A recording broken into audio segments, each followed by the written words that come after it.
chance to meet the other Bob Schmidt today for the first time.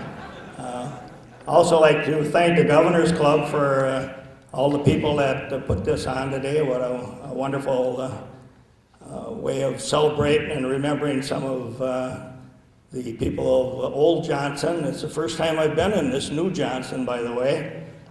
Just a couple of things about the 51 state tournament. At that time, we only had 12 players on our team, so 4 passed away. That leaves 8, and about 4 are out of town, and 1 sick, and that leaves about 3 of us here.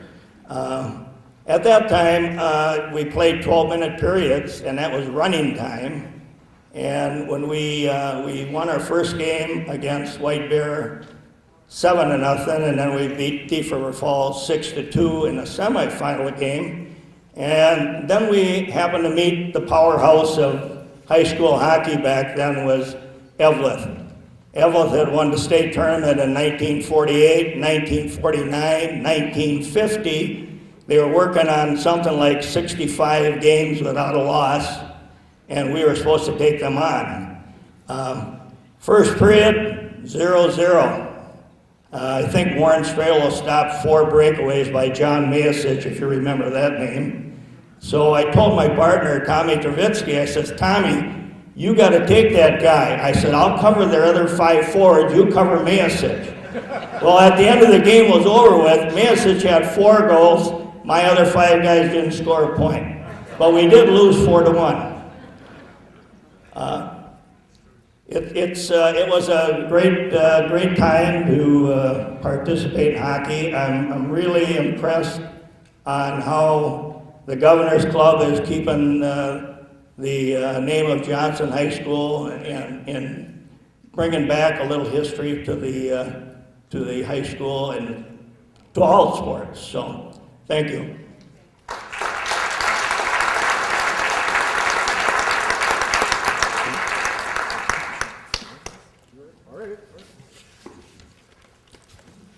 I also had the opportunity on Friday to call Johnny Mayasich just to see if he would come. He is up in Eveleth, and he says he's got responsibility for carrying a family up there. But he said, I commend the hockey team that was there at Johnson at that time. Johnson was a great hockey team and had a 13-3-2 record.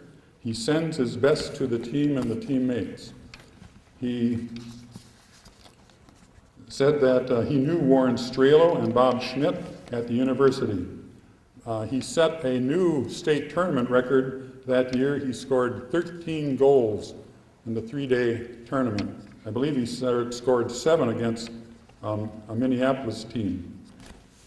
So he said that he was very commendable of the Johnson High School hockey team. I also want to read we had some letters coming back. Hugo Anderson, I'll just read a portion of it. I remember the 51 team had a blue-collar type ethic. No all-stars, but 12 guys that always worked hard. And many of you remember John Neihart. He was sort of the perennial reunion speaker for a lot of our classes. But I still remember him saying Johnson High School was good because we had a mixture of ethnic backgrounds playing. We had the Italians, we had the Swedes, we had the Norwegians, we had the Germans, we had the Polish, and I'm not sure what else in the neighborhood here. But they all worked together and all came together as a team. Hugo said, I grew up next to Wendell and Orville Anderson. They took me under their wings down at the hockey rink at Phelan. I owe them a great deal of gratitude for all my success. Which I was there. Have a great day. Ray Youngberg sends his best. Ray remembers centering against the great Johnny Mayasich in the championship game. He remembers Coach Gustafson telling him, before the game, to shadow Mayasich everywhere. He went and to disrupt his play. That was easier said than done. I was quick enough to stay with him, but his stick handling skills were the best I ever saw. Geraldine, I'm sorry that he could not come. Then Bob Youngquist, in Vail, Colorado, remembers that every man was fully charged as they skated onto the auditorium ice on February 25th. He figures his heart rate was doubled on that time and stayed that way until an hour after the game. He was physically drained at the conclusion of the game and said it was still a blast to play in that game. The pace was furious, and he doesn't recall another game he ever played at such a high tempo. Thanks to everyone, and I deeply regret not being able to attend. Thanks again for having this event today. Johnson has been, is presently, and will also always be a great high school. We are all proud of it, and those who have been involved in all of its athletics. Thank you.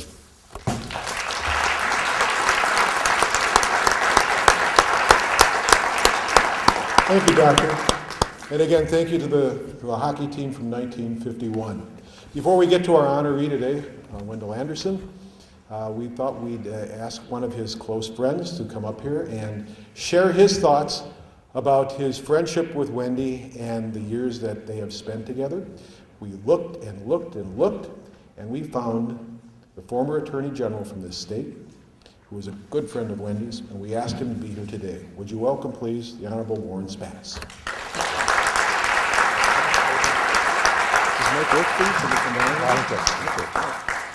Thank you very much, John.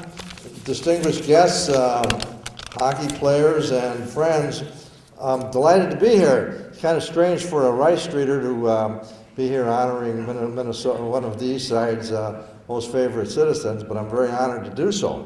One person didn't get introduced here, I just like to mention, is Wendy's brother, Rod, who was a wonderful hockey player here at Johnson. Rod Anderson was here.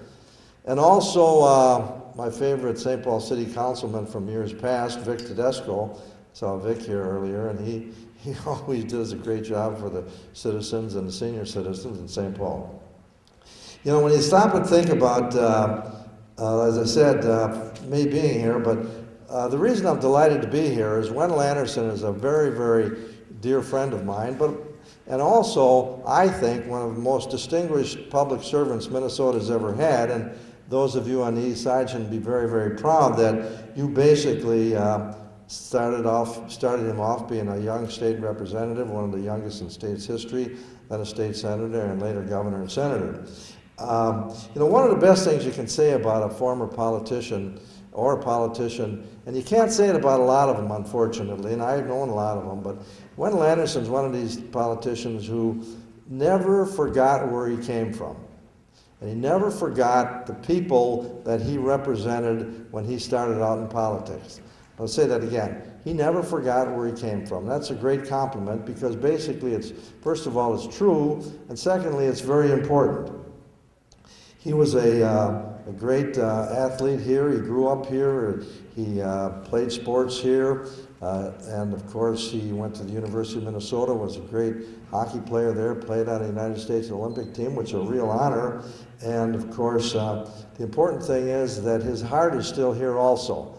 We see each other frequently, and he frequently remembers that basically the people that he always feels the most comfortable with and he reveres the most are the people from the East Side. And in second place, which I'm proud of, he puts the Rice Streeters in second place, but of course, that's still a high honor. And so I'm delighted that he does that.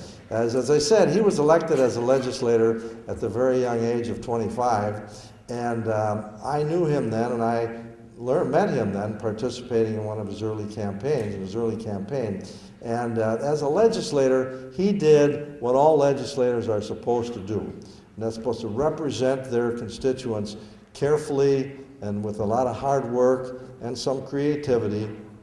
But I can always say this about Wendy, and I think all of you here that know him know that he never ever was on the wrong side of an issue that would help the working men and women of his district and also the working men and women of the state of Minnesota. I mean, that's a wonderful thing to say, and that's really the only reason to be elected to something is to go there and do a job and represent well the people that sent you there. And no matter what the issue was, he was always not only voted for it, but he fought for it and he fought hard for it and made many of those issues come to pass.